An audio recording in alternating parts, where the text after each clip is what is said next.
Les invitamos a escuchar el Catecismo de la Iglesia Católica, dirigido por Monseñor José Ignacio Munilla.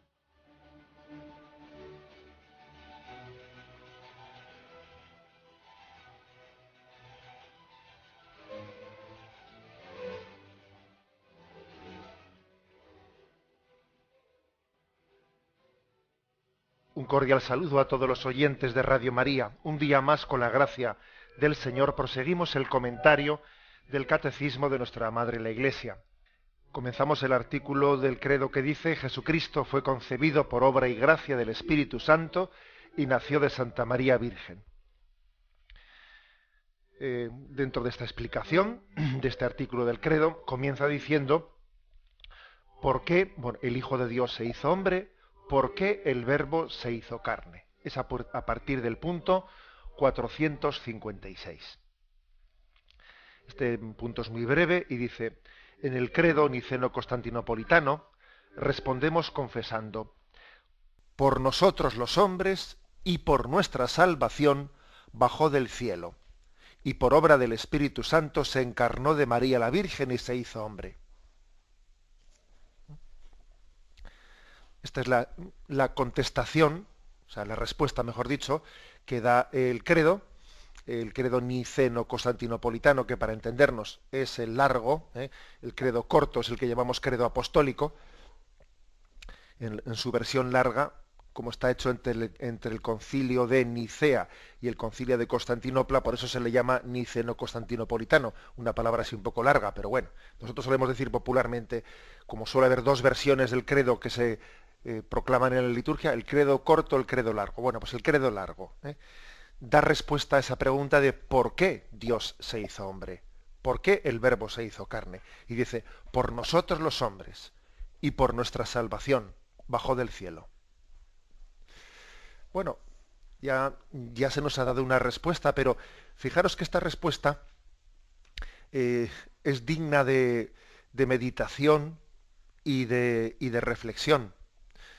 Recuerdo haber escuchado en alguna meditación de ejercicios espirituales, pues un planteamiento como de desmenuzar. El propio San Ignacio de Loyola, en los ejercicios espirituales, intenta desmenuzar este misterio de por qué Dios se hizo hombre, ¿no? Incluso también he escuchado a veces, dentro de ese intento de explicar y de meterse dentro y de desmenuzar este misterio, distinguir entre por qué se hizo hombre, para qué se hizo hombre y cómo se hizo hombre, ¿no? Con respecto a por qué, bueno, pues tenemos que contemplarle a Dios contemplando al mundo, si se me permite la redundancia, ¿no? Contemplemos a Dios como Él contempla el mundo y cómo Dios sufre por ver cómo el mundo le ha dado la espalda, como tras el pecado original de Adán y Eva se sucede en el pecado de los hombres, cómo el mundo endurece su corazón.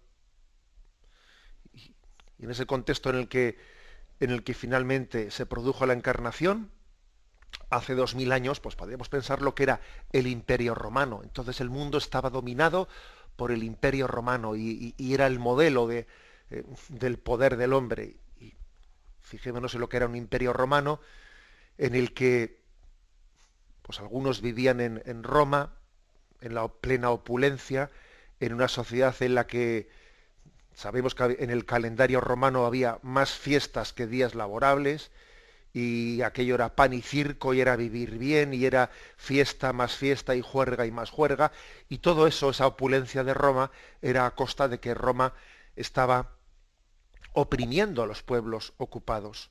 Les oprimía, les exprimía a la gente pobre, les quitaba los impuestos que no tenían, haciéndoles pasar hambre. Las legiones romanas eran crueles, haciéndose respetar. Roma imponía su poder con el miedo, y era una generación verdaderamente cruel. Sabemos que el aborto estaba a la orden del día, el matrimonio estaba roto, estaba hecho trizas, había mucha degeneración sexual en todos los sentidos, en las termas, etcétera. Bueno, es decir, aquello era una imagen de la decrepitud. ¿eh? El Imperio Romano era imagen del hombre que se corrompe, ¿no? Que se corrompe. Bueno, pues en medio de esa dureza de corazón, bueno, creo que ya se contó en alguna ocasión, pero tenemos el dato, fijaros el dato de que aquella Roma que ya no sabía ni cómo divertirse, solía interpretar semanalmente interpretaba una obra de teatro en la que pues para que fuese más realista la obra, sacaban, bueno, como había allí un momento de una ejecución, sacaban a un preso de la cárcel para allí en plena obra de teatro matarle en directo y para que la cosa fuese más realista y así tuviese más morbo la cosa, ¿no? De matarle allí a uno en directo. Bueno, esta era la imagen del mundo. Esa era el mundo triunfante, ¿no? Y tenemos que pensar, cuando decimos ¿por qué Dios se hizo hombre? Pues la verdad es que Dios respondió a esa situación con la encarnación. Ya no respondió enviando el diluvio.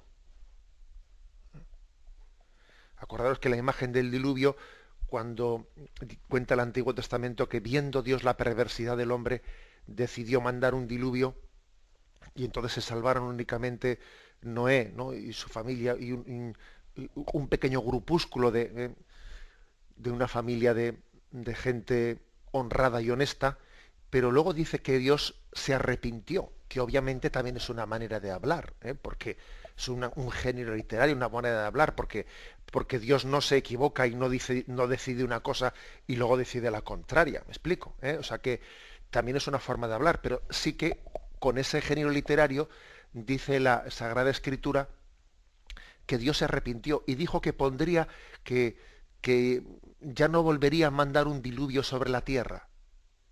Y como imagen de ese pacto que Dios hacía con los hombres de no volver a enviarles un diluvio, puso el arco iris en el cielo, para que viéndolo Dios se acordase de esa promesa que había hecho de no acabar, no arrasar, ¿no? Con los pecadores, sino tener misericordia de ellos. Bueno, ese arco iris que Dios pone en el cielo es Jesucristo.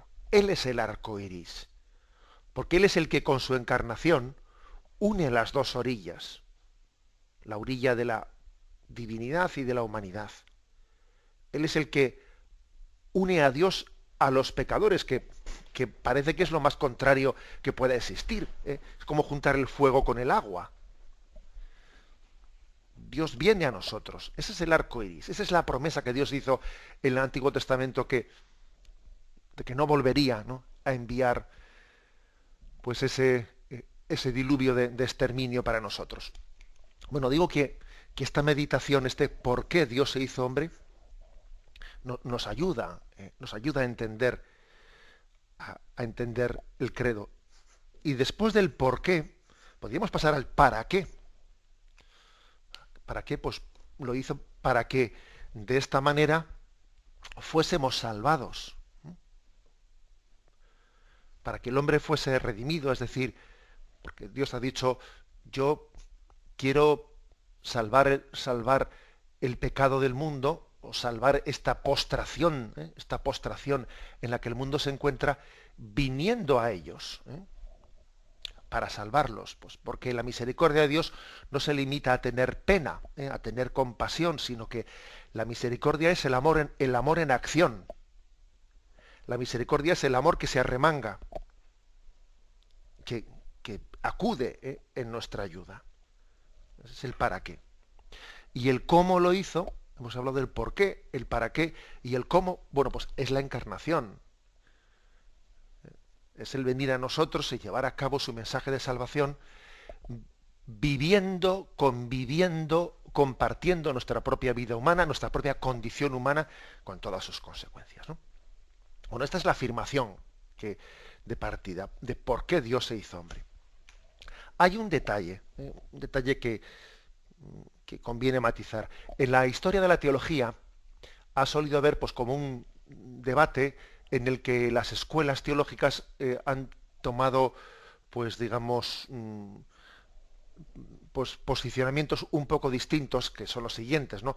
Algunos han dicho, vamos a ver, es que Dios no se hubiese hecho hombre si el hombre no hubiese pecado. ¿Eh? Es que si el hombre no hubiese pecado, pues igual también Dios hubiese venido a nosotros, hubiese hecho hombre, se hubiese encarnado.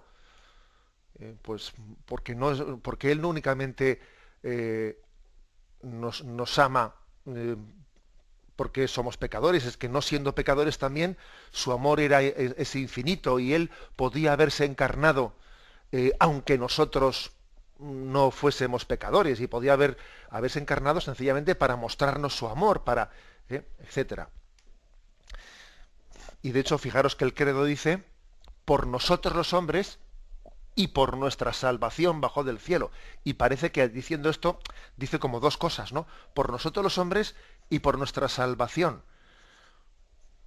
Bueno, entonces, como diciendo, bueno, pues, Dios ha podido encarnarse por amor a nosotros, porque el amor tiende a identificarse con la persona amada, tiende a compartir con ella su propio destino, ¿eh? Y luego además, pues siendo así que nosotros estábamos encima heridos por el pecado y entonces todavía pues viene a redimirnos, a rescatarnos de la condición pecadora, etcétera, etcétera. Entonces, ha habido como dos escuelas teológicas, una que ha subrayado, es decir, Dios ha venido porque habíamos pecado y entonces es como un plan, es como un segundo plan de rescate.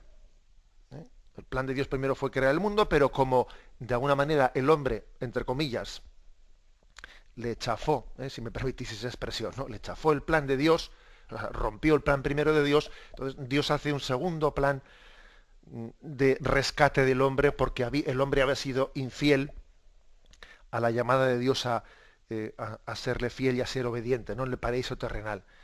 Y ese segundo plan de Dios consiste en rescatarnos de nuestro pecado mediante la encarnación.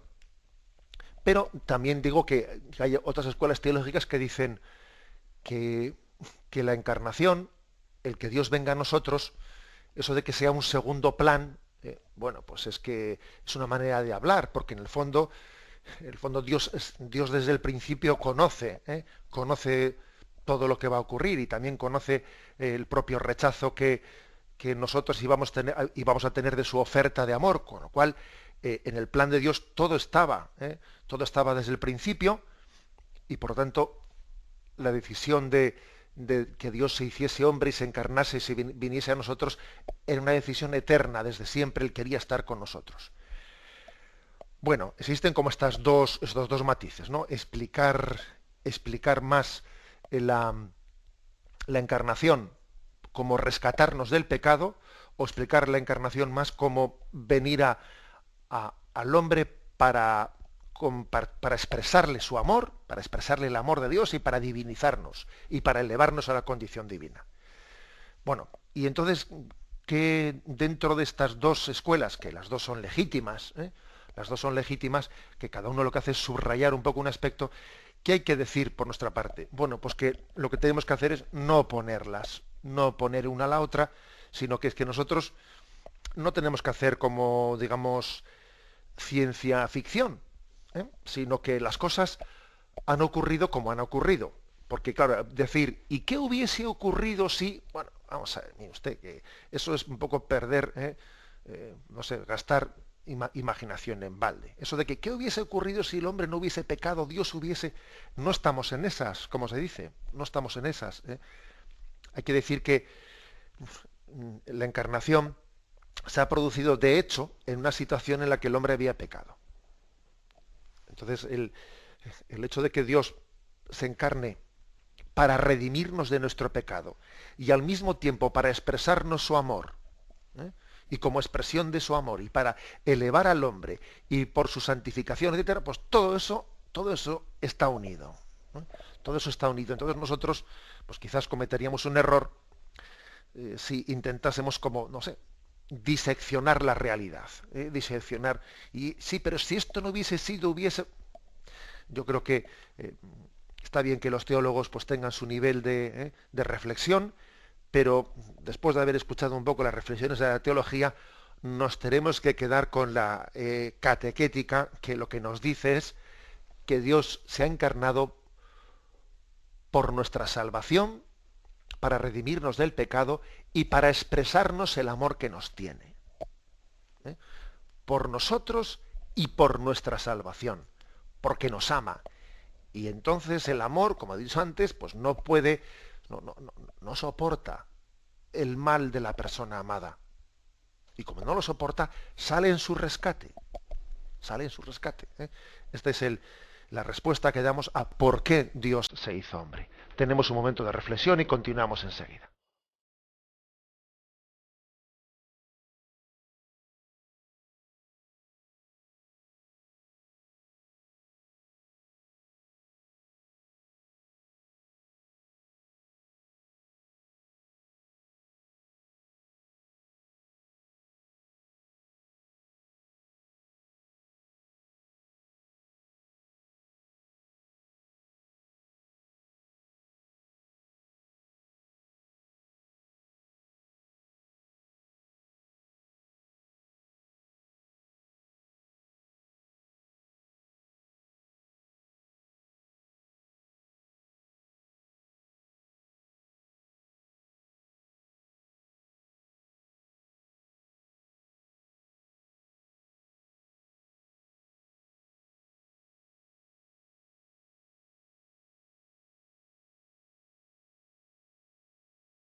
Escuchan el programa Catecismo de la Iglesia Católica con Monseñor José Ignacio Munilla. Pasamos al punto 457, que dice: el Verbo se encarnó para salvarnos, reconciliándonos con Dios. Dios nos amó y nos envió a su Hijo como propiciación por nuestros pecados. Primera carta de Juan, capítulo 4, versículo 10. El Padre envió a su Hijo para ser Salvador del mundo. Primera carta de Juan, capítulo 4, versículo 14. Él se manifestó para quitar los pecados. Primera carta de Juan, capítulo 3, versículo 5. Y ahora viene un texto de San Gregorio de Nisa que ahora leeremos. Pero únicamente indico una cosa, y es cómo subraya la Sagrada Escritura que Jesús ha sido enviado para reconciliarnos con el Padre. Acordaros de ese pasaje, de esa parábola del Evangelio de los viñadores homicidas, que el dueño de una viña tenía unos arrendatarios que no le pagaban la renta, y entonces envió a un criado y no le pagaban la renta, y envió a otro y le maltrataban y le apedreaban, y envió a otro y dijo: enviaré a mi hijo, enviaré a mi único hijo, a él le respetarán. Y lo envió y también le mataron. No dice: este es el heredero, le matamos y nos quedamos con la herencia. Bueno, es decir, toda la Sagrada Escritura habla del envío de Jesucristo como aquel que viene en nombre de Dios para reconciliarnos con el Padre. Para reconciliarnos con el Padre. Está como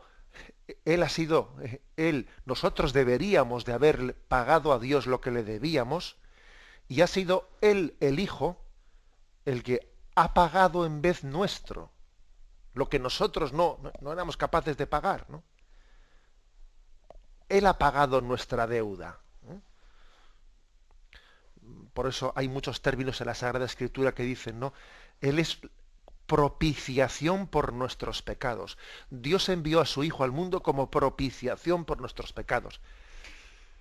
Es como dice, bueno, Él nos ha hecho propicios. Nosotros, Él nos ha hecho dignos ante Dios.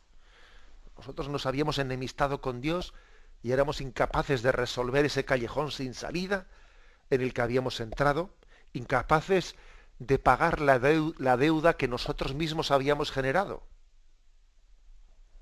Es como cuando alguien se mete, ¿no? Imagínate que uno se mete en una deuda imposible de pagar, porque dice, aunque estuviese toda mi vida, aunque estuviese 100 vidas seguidas, para trabajar de luz a noche y toda la noche trabajando, no pagaría yo esta deuda. Bueno, qué desesperación, ¿no? Bueno, pues ese es Jesucristo que viene a pagar, entre comillas, ¿no? Él viene a condonar nuestra deuda. Él nos hace propicios delante de Dios. Bueno, es importante subrayar esto, porque a veces yo creo que hoy en día, en la manera de presentar la figura de Jesucristo, tenemos el riesgo de ser demasiado horizontales o de ser reduccionistas, presentando pues, la figura de Jesús pues meramente como un hombre, sí, no el hombre, no el hombre especial, atrayente, que es un modelo para nosotros, y por supuesto que es muy importante que nos sintamos atraídos por ese modelo humano de Jesús, pero claro, si nos quedamos ahí, nos falta por conocer lo principal.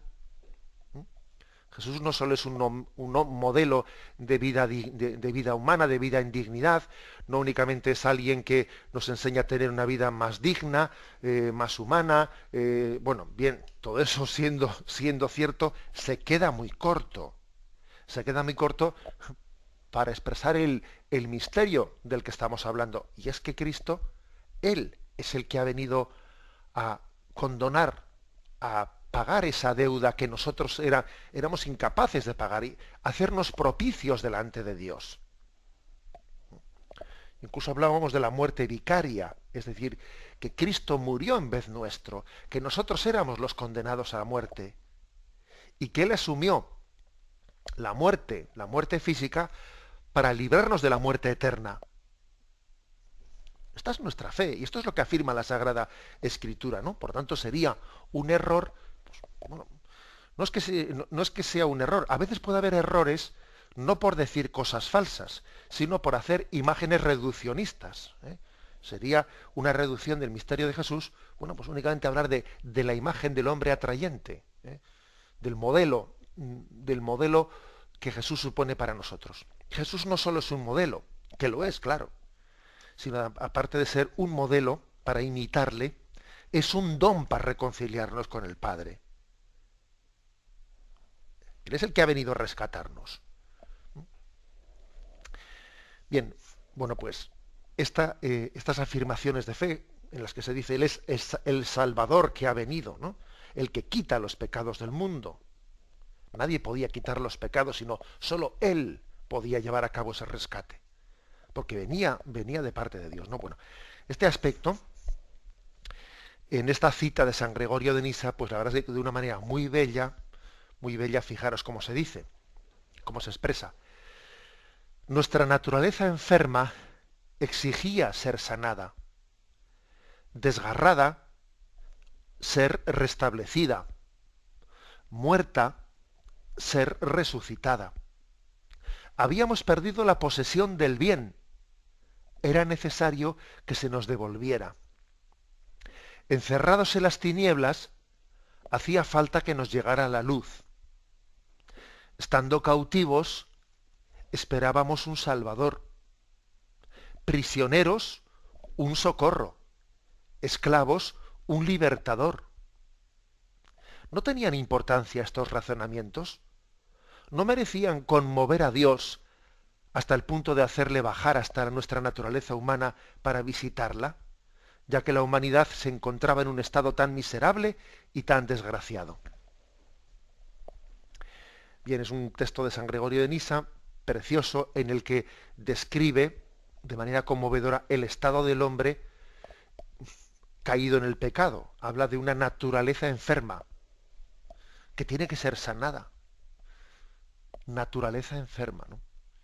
Habla de un desgarro. Habla del pecado como muerte del alma. También describe el pecado como la pérdida de la posesión del bien. He perdido mi tesoro, he perdido el bien, la bondad.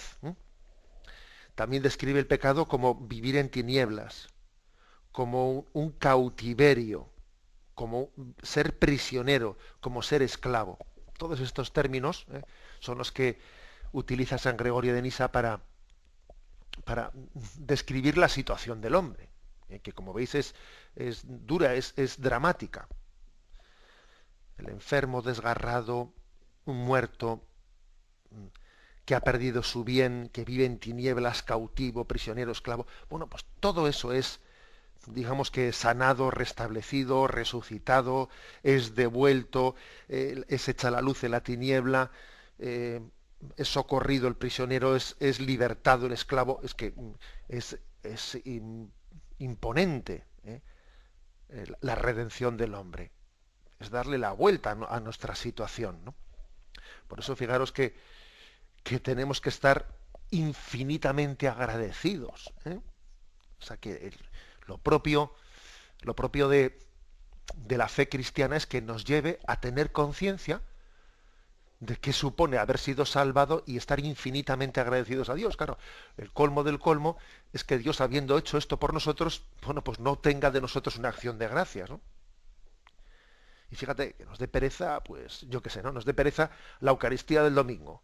Ay, es que me da pereza. Pero hombre, ¿pero cómo te puede dar pereza darle gracias a aquel que te ha sanado de tu desgarro, que te ha liberado de tu cautividad, que etcétera, etcétera? Claro, y a mí me da pereza darle gracias, bendecir su nombre, decir por Cristo, con él y en él. Pero hombre, o sea, es decir, que nuestro pecado puede ser la falta de agradecimiento al don de la redención.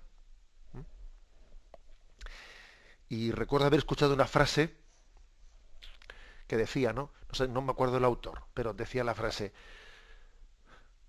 solamente pueden ser, solamente acogen la redención aquellos que están admirados de ella.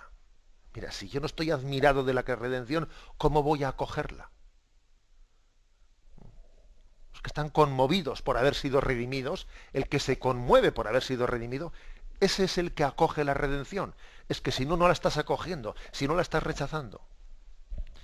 Bien, pues después de esta descripción, dice San Gregorio, no tenían importancia, ¿no?, pues estos razonamientos, el hecho de que Dios nos viese en una condición, no merecía conmover a Dios hasta el punto de hacerle bajar a nosotros. No merecía esto de vernos desgarrados, muertos, prisioneros, esclavos, no merecía conmoverle a Dios. La verdad es que la palabra merecer hay que entenderla, porque, a ver, porque nosotros no podíamos exigirle a Dios que nosotros nos habíamos buscado. Era culpa nuestra el estar desgarrados y el estar cautivos, prisioneros. Nosotros nos habíamos buscado esa situación utilizando mal nuestra libertad. Con lo cual, nosotros no merecíamos, en el sentido que nosotros utilizamos la palabra merecimiento. Nosotros no merecíamos. Nosotros no podíamos exigirle a Dios ni remotamente, ¿no? Porque cuando, según el término nuestro de la palabra merecimiento es, oiga, yo merezco esto, tengo derecho a exigirle a usted, claro, nosotros tenemos un concepto de palabra merecimiento que es un poco equívoca con respecto a lo que dice aquí San Gregorio de Nisa. No, nosotros no podíamos exigirle nada a Dios. Ahora bien, aquí se utiliza la palabra merecer en otro sentido distinto, no contractual, no. No merecía conmover a Dios hasta el punto de hacerle bajar a nosotros, ¿no? Es decir, es propio de la condición de Dios, es coherente con la esencia de Dios, que es amor, el que se conmoviese de nosotros, ¿no? Es propio de Dios, que es pura bondad, el que, viendo nuestra condición pecadora, ¿no?, viendo las consecuencias que se derivaban de ello, pues en vez de aplastarnos como unos gusanos, o en vez de ignorarnos como alguien que se lo había buscado y que se lo merecía, sin embargo Dios reacciona con el don de la misericordia. A eso se refiere, ¿no?, aquí la expresión. No merecía conmover, es decir, no era propio del amor gratuito de Dios que encima, después de haberle fallado, tuviese compasión de nosotros. es la lógica del amor gratuito, que supera completamente, ¿no?, nuestros merecimientos. Hay que decir que la lógica del amor de Dios, pues supera totalmente nuestras lógicas, ¿no? Y nos parecería incluso a nosotros ilógico, ¿no? Y uno dice, bendita lógica del amor de Dios, ¿no?, que va mucho más allá de nuestros merecimientos. Tenemos un momento de reflexión y continuamos enseguida.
Continuamos en esta edición del Catecismo, pasando al punto 458. El Verbo se encarnó para que nosotros conociésemos así el amor de Dios. En esto se manifestó el amor que Dios nos tiene, en que Dios envió al mundo a su Hijo para que vivamos por medio de él. Porque tanto amó Dios al mundo que dio a su Hijo único, para que todo el que crea en él no perezca, sino que tenga vida eterna. Bien, decíamos en una de las intervenciones anteriores que había existido en la historia de la espiritualidad y de la teología dos acentos, un acento que subrayaba la encarnación, el motivo de la encarnación, directamente la redención de nuestros pecados. Pero también había otra línea, ¿no?, de la teología cristiana que había insistido, que había subrayado la encarnación como, pues, el don de Dios para santificar al hombre, para expresarle su amor, para unirse, ¿no?, a nosotros, para unirnos a nosotros plenamente a su misterio. La encarnación tendría como finalidad divinizar al hombre, introducirle pues en esa intimidad de la Trinidad. Bueno, y concluíamos diciendo que no hay que oponer, estas dos cosas. Aquí dice, se encarnó para que conociésemos el amor de Dios. Parece que esta afirmación, así como el punto anterior, insistía en la encarnación como el perdón de nuestros pecados, la sanación, el rescate. Bueno, pues aquí habla directamente para darnos a conocer su amor. No hay que oponer las dos cosas. Sería absurdo. La gracia de Dios, la redención, tiene dos efectos simultáneos: el efecto sanante y el efecto elevante. La gracia de Dios nos sana y nos eleva. Y bueno, no puede hacer una cosa sin la otra. Nos eleva. Para poder elevarnos a esa intimidad de Dios, nos tiene que sanar. Es imposible, ¿no?, estar introducidos pues en esa intimidad de Dios sin habernos sanado. Pero de hecho, la forma en la que Dios tiene de sanarnos es elevarnos. Es verdad, si me apuráis, yendo un poco a la disquisición, se podría decir, hombre, Dios podría perdonarte los pecados sin elevarte a la condición divina como de hecho lo ha hecho. ¿Eh? Pues sí, o sea, podía perdonar los pecados, pero diciendo, bueno, pero yo aquí y tú ahí. O sea, te perdono, pero no te metas en mi casa. Pero de hecho nos ha elevado, o sea, no solo nos ha sanado, sino nos ha elevado a esa condición de la filiación divina, nos ha introducido con él. O sea que en el fondo, digamos que la sanación y la elevación, bueno, pues aunque podríamos decir que todavía es más ser elevado que ser sanado, pero de hecho las dos han venido juntas. Las dos han venido juntas y en ellas vemos como la cara y la cruz son la cara y la cruz de la redención de Dios. Fijaros que expresa aquí la primera carta de Juan, la misma que ha sido citada en el punto anterior del catecismo para decir que Dios envió al mundo a su Hijo como propiciación de nuestros pecados. Ahora dice que envió a su Hijo para que vivamos por medio de él. O sea, es decir, es una especie de decir, la encarnación es el camino para la intimidad con Dios. Vivir con Dios, vivir en Cristo. Vivir en Cristo. O sea, es decir, Jesús no únicamente ha venido para sanar nuestros pecados y ahora ya sigue tú mismo. O sea, es decir, tenías un problema. He venido a arreglártelo, ahora ya que te lo he arreglado, ahora ya me voy. No. Él ha venido para que vivamos en Él. Para que nuestra vida sea Cristo. Nuestra vida sea Cristo. No entendamos como que hemos llamado a un mecánico para que arregle el coche porque nos había dejado tirados en la carretera. Viene, arregla el coche y se va y ya sigo yo solo el camino. No. Para que vivamos por medio de Él. O sea, mi vida es Cristo y entonces la vida cristiana consiste en que Jesús esté presente pues en el día a día, en mis estudios, en mi noviazgo, en mi matrimonio, en mi vida sacerdotal, pues en mi vida laboral, en la vida pública, en la política. Es decir, es que para que vivamos con Él, para que vivamos en Él, para que su reino se instaure entre nosotros, ¿no? Digamos que la encarnación es como una declaración de amor de Dios a la humanidad. Es el te quiero que Dios nos ha dirigido a nosotros. Te quiero y te doy a mi Hijo. Cada vez que veas una imagen de la encarnación de María, ¿no?, recibiendo al Espíritu Santo, cada vez que veas una imagen de la cruz, tienes que decir, este es el te quiero de Dios a la humanidad. Y yo lo que tengo que hacer es vivir con Él, vivir en Él, acogiéndose te quiero y respondiéndole yo también. Bueno, pues esta es, digamos que la finalidad, ¿no?, de la encarnación no solo es el perdón de nuestros pecados, sino junto con eso tener vida eterna. O sea, es como la segunda parte, ¿no?, de ese mismo don. Pasamos al punto 459 que se dice, el Verbo se encarnó para ser nuestro modelo de santidad. Tomad sobre vosotros mi yugo y aprended de mí. Yo soy el camino, la verdad y la vida. Nadie va al Padre sino por mí. Y el Padre en la transfiguración ordena, escuchadle. Él es en efecto el modelo de las bienaventuranzas y la norma de la ley. Amaos los unos a los otros como yo os he amado.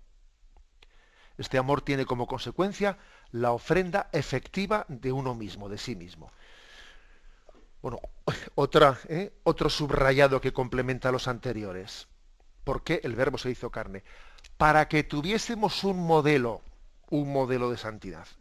Antes os he dicho que un error en la forma de presentar a la figura de Jesús puede ser la de reducirle meramente a un modelo y olvidarse que es que Cristo no es meramente un modelo, sino que Él es el enviado del Padre para la propiciación de nuestros pecados, para hacernos propicios a Dios, para el perdón de nuestros pecados, etcétera, etcétera. Bien, pero aparte de eso, también es un modelo, que aquí lo que hay que hacer es sumar y no restar. Es un modelo, o sea, el hecho de que Él nos haya salvado tomando nuestra condición humana, tomando nuestra carne, hace que Él es visible sea visible para nosotros, sea conocible, le podemos conocer, le podemos ver, le podemos escuchar. Y entonces el seguimiento de Dios se pone también a nuestro alcance. O sea, no es... fijaros que aquí hay una gran diferencia entre creer y no creer en la encarnación. Hay una gran diferencia entre esa tradición nuestra cristiana y las tradiciones orientales, que, claro, parten de una concepción en la que Dios no se ha hecho hombre. Y entonces en el fondo es, bueno, buscar un nirvana o buscar unas técnicas en las que el hombre casi se abstrae de la materia, se abstrae de este mundo y tiene que llegar a una especie de contacto con el espíritu, como si nosotros nos saliésemos de este mundo para llegar a Dios, ¿no? Eso es un poco la escuela oriental, ¿no? Que pretende pues una especie de introspección dentro del hombre, que yo me aísle de la materia y que yo llegue a no sentir el dolor, no sentir que los condicionamientos de la vida, y así yo llego a unirme con la divinidad saliéndome casi de este mundo, ¿no? Bueno, pues con todos mis respetos, el camino cristiano es el contrario, y es que es el que es verdaderamente real. Es decir, es que Dios no nos pide que salgamos sino que es que Él ha venido a nosotros y ha asumido nuestra carne. Y como la ha asumido, Él es visible y entonces es imitable. Y nos dice: aprended de mí, que soy manso y humilde de corazón. Y a Jesús le miramos, y en la transfiguración se nos dice: escuchadle. Y María nos dice: haced lo que Él os diga. O sea, porque ha hablado, porque su palabra se ha revelado. Y nos ha dado un ejemplo de vida, y ha fundado su iglesia, y etcétera, etcétera. O sea, que no es una evasión de este mundo, sino que es la consecuencia de que Dios viene a nosotros y se convierte primero en nuestro rescatador, en nuestro libertador, ¿no? Pero además también en nuestro modelo de seguimiento. Nuestro modelo es Cristo, y en Él encontramos el camino para llegar hasta el Padre. Como veis, es hermoso, ¿no? Es hermosísimo, ¿no?, esta imagen que nos hace. Y por último, el punto 460, ¿no?, y con él se termina este apartado de por qué el Verbo se hizo carne. El Verbo se encarnó para hacernos partícipes de la naturaleza divina. Segunda Pedro, capítulo 1, versículo 4. Porque tal es la razón por la que el Verbo se hizo hombre, y el Hijo de Dios, Hijo del hombre, para que el hombre, al entrar en comunión con el Verbo y al recibir así la filiación divina, se convirtiera en Hijo de Dios. Es una cita de San Irineo. Y otra de San Atanasio, que dice: porque el Hijo de Dios se hizo hombre para hacernos Dios. Y otra cita de Santo Tomás de Aquino: el Hijo unigénito de Dios, queriendo hacernos partícipes de su divinidad, asumió nuestra naturaleza humana, para que, habiéndose hecho hombre, hiciera dioses a los hombres.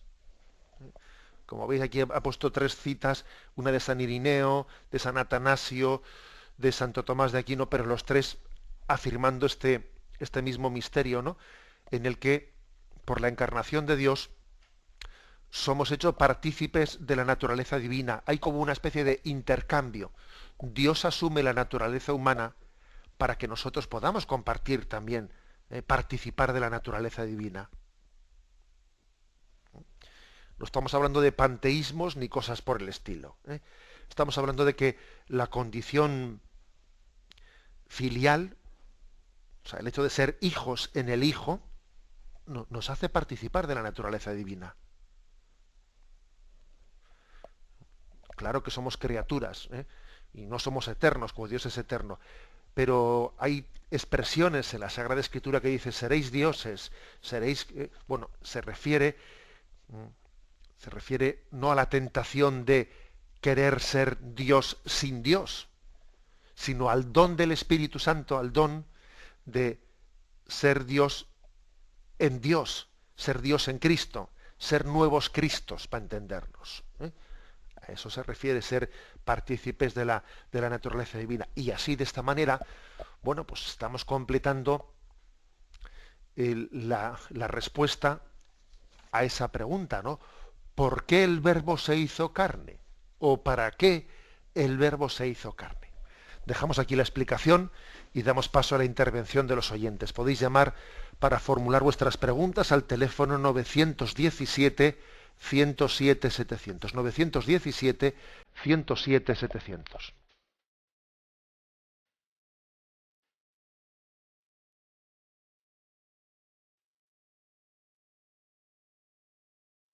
Radio María le ofrece la oportunidad de recibir en su casa sus programas favoritos.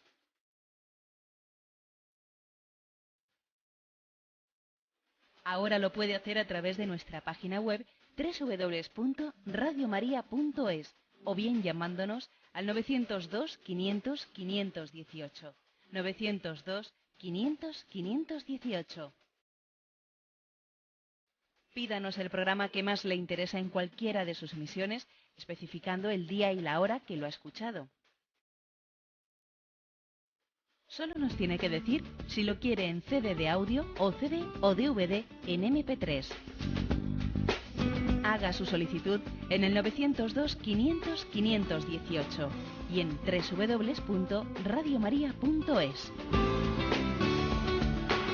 Radio María, más cerca de usted. Escuchan el programa Catecismo de la Iglesia Católica con Monseñor José Ignacio Munilla. Sí, buenos días, ¿con quién hablamos? Hola, buenos días, monseñor. Soy Luis de Pontevedra. Adelante, Luis, le escuchamos. Una consulta. Acaba de comentar, y también lo comentó el otro día, una cosa que me extrañó mucho, que me parece un poco complicada de entender. Jesús, el Verbo cuando se encarna en Jesús y se hace hombre, y en la resurrección, dice que a partir de ahí que Jesús y que Dios asume la naturaleza humana. Una cosa que me parece muy potente. Entonces, ¿cómo puede ser esto?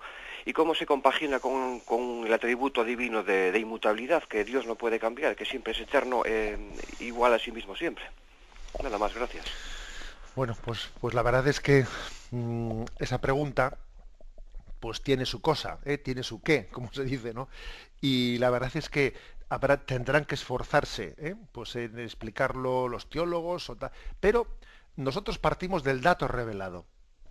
Del dato revelado. El dato revelado es que Dios ha asumido la condición humana, se ha hecho hombre, de manera que Jesús es el Dios hecho hombre y el hombre Dios.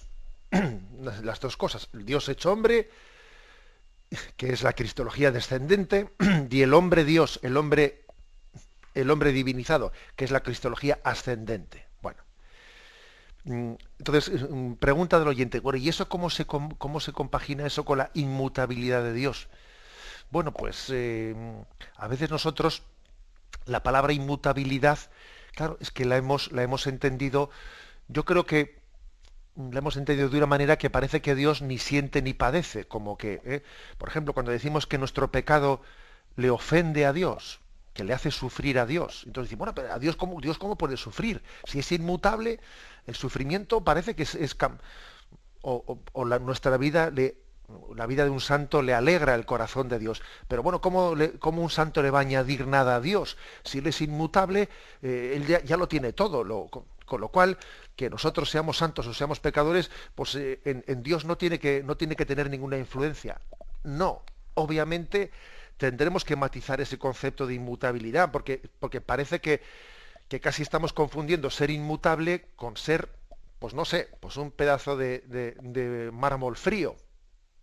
No, y Dios no es un pedazo de mármol frío, ¿me entendéis? Me explico en esa expresión, ¿no? O sea, que es que, digamos que la inmutabilidad divina, también hay que dar un principio de explicación, y es que Dios era Dios antes de encarnarse y sigue siendo Dios después de encarnarse. Luego, he ahí también una explicación de la inmutabilidad. O sea, la encarnación le ha añadido a Dios, le ha añadido, pero no le ha restado nada. Bueno, creo que esto puede ser un principio de explicación, ¿no? Pero también llamo la atención sobre una imagen de inmutabilidad que a veces hablamos de ella pues de una manera demasiado fría, y que nos olvidamos que Dios es persona, y que las relaciones personales pues conmueven nuestro corazón, nos hacen sufrir, nos hacen alegrarnos, ¿no? Damos paso al siguiente oyente. Buenos días. Hola, buenos días. Sí. Soy José de Mérida. Adelante, sí, le escuchamos. O feliz culpa, perfectamente entendido, Uh-huh. como dice el Salmo en el pregón pascual. Gracias por su labor. Buenos días. Bueno, muy bien. Bueno, pues no es exactamente una pregunta, ¿no?, lo que nos ha formulado José, pero sí, decimos con él, o feliz culpa que mereció tal Redentor. Esa expresión que tiene la liturgia pascual parece una locura, ¿no? Parece casi como si fuese pues una blasfemia el llamarle feliz a la culpa. ¿Cómo es posible que podamos, entre comillas, bendecir la culpa? Bueno, pues esa especie de locura de amor que tiene la liturgia al decir tal cosa es sencillamente para explicarse lo que nos sobreviene de ella, ¿no? O sea, todo lo que nos ha sobrevenido, de abundancia de gracia. Damos paso a un siguiente oyente. Buenos días. Buenos días, padre. Sí. Soy Regina de Pamplona. Adelante. Padre, quería preguntarle, tengo la costumbre de hacer todos los días el Vía Crucis, pero le hago de puntillas, porque tanto sufrimiento, no sé si es porque soy sensible y muy poco generosa. Quería preguntarle, padre, si sigo haciéndolo es mejor que no le haga. Muchas gracias, padre.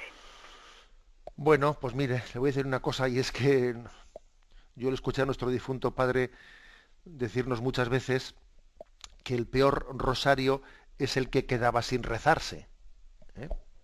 Bueno, y eso era a propósito de que a veces rezábamos el rosario pues no con toda la devoción que debíamos rezarlo, y a veces el rosario pues lo rezábamos en familia pues de una manera que, no sé, pues que no era todo lo devota, que igual mientras que rezábamos el rosario pues también estábamos pues pelando los guisantes, o yo qué sé, ¿no? Y entonces dice uno, bueno, sí, pero claro que debiéramos de rezarlo mejor, pero el peor rosario o el peor Vía Crucis es el que no se reza, ¿no?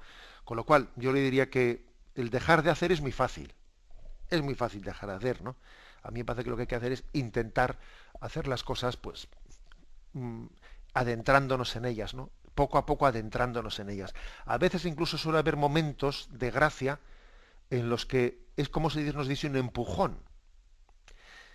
En vez de tener avances de poquito a poquito, a veces Dios nos da, no sé, como si nos pegase un empujón y nos lanzase a la piscina, ¿no? A la piscina después de haber estado mucho tiempo igual, pues rezando el rosario, el Vía Crucis, bueno, pues con una carga de rutina bastante grande en un momento determinado de nuestra vida, ¿no? Pues Dios nos da la gracia de conmovernos en él. Pero para eso hace falta ser perseverante y ser constante, porque si uno deja de hacerlo, pues cuando llegue ese momento de gracia, bueno, pues no tendrá el instrumento para poder conmoverse. Damos paso a un siguiente oyente. Buenos días.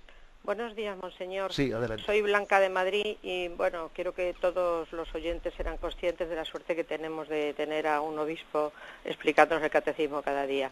Yo le quería preguntar, tengo muchos nietos adolescentes y, bueno, como no voy a estar todo el día predicándoles porque ya saben que se cansan, lo que hago es que les reúno aquí en casa a comer, charlo con ellos y tal. Y ayer me contaba una nieta mía, abuela, no te creas tú que las niñas, aunque sean de buenos colegios y los niños, luego pues no son nada limpios y hacen esto y hacen... Bueno, y entonces me contaba cómo está el panorama.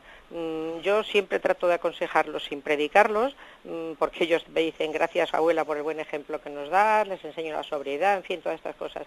Pero, ¿qué les puedo decir para decirles que no, que todo se va a arreglar si Dios quiere? Usted acaba de decir que el Señor una vez nos mandó el diluvio, otra vez mandó lo de Sodoma y Gomorra, después mandó la encarnación. ¿Qué les puedo decir a mis nietos y a mis nietas para decirles, venga, seguir adelante, que el Señor siempre está con nosotros? Muchas gracias, monseñor. Bueno, gracias a usted. Y bueno, pues, y también le pedimos al Señor, ¿no?, que todos los padres y los abuelos, que yo creo que es que hoy en día el puesto que tienen los abuelos en la educación de los nietos es muy grande, ¿no? Yo creo que está salvando en gran parte la crisis de la familia. A mí me parece que si no fuese por esa presencia de los abuelos, la crisis de la familia todavía sería muy superior, ¿no?, a lo que lo está siendo. Vamos a ver, yo creo que el consejo que le daría, ¿no?, pues al oyente, ¿no?, y a todos nosotros es el siguiente: el conjugar a la hora de dirigirnos a nuestros hijos, a nuestros nietos, conjugar los valores morales, ¿eh?, y los valores, o sea, y la presentación de el don de la misericordia de Dios. Las dos cosas tienen que ser presentadas de una manera conjugada. Hay que educar, como decía el oyente, en la sobriedad, en la generosidad, en el sacrificio, en ser ordenados, pues en todas esas cosas que nos cuestan a todos, ¿no? Y a los chicos, pues un poco más, porque hoy en día cuesta ser sobrio en medio de tanto consumismo de cómprame esto, cómprame el otro, cómprame lo de más allá. Cuesta mucho ser sacrificado y estudioso y ordenado cuando todo nos lleva a desordenarnos, y ahora deja esto, y ahora mira el vídeo, y ahora mira el otro. O sea, es decir, las virtudes morales hay que predicarlas y hay que exponerlas con intensidad, porque estamos en un mundo que tiende a desordenarnos. Pero hay que hacerlo conjugadamente con la presentación del mensaje de Cristo de la misericordia. O sea, conjugar esto con lo otro. Es decir, y Dios es bueno, y Dios es misericordioso, y Dios ha tenido compasión de nosotros. Es decir, que podíamos pecar de los dos extremos, ¿no? O de presentar una educación demasiado moralista, haz esto, coge lo otro, estudia, quedarnos únicamente en eso, o también podíamos pecar de tener, sí, una predicación espiritual de que Dios es bueno, Dios nos quiere, Dios tal, ya, pero no concretamos después en cómo de ahí se tiene que desprender pues una vida en Cristo, una vida ordenada, sacrificada, generosa, etcétera, etcétera, etcétera. Es decir, se puede pecar de moralismo, no presentando también la imagen del Dios de la misericordia manifestado en Jesucristo, o también se puede pecar de una espiritualidad así un poco buenista y un poco difusa que no concreta y no nos ayuda también a educarnos en las virtudes de la vida. Y frente a estos dos riesgos, pues hay que integrar las dos cosas, hay que integrar la educación en los valores humanos, y también y al mismo tiempo la educación en los valores explícitamente sobrenaturales, revelados del don del Evangelio. Ambas cosas tienen que ser integradas. La bendición de Dios Todopoderoso, Padre, Hijo y Espíritu Santo, descienda sobre vosotros. Alabado sea Jesucristo.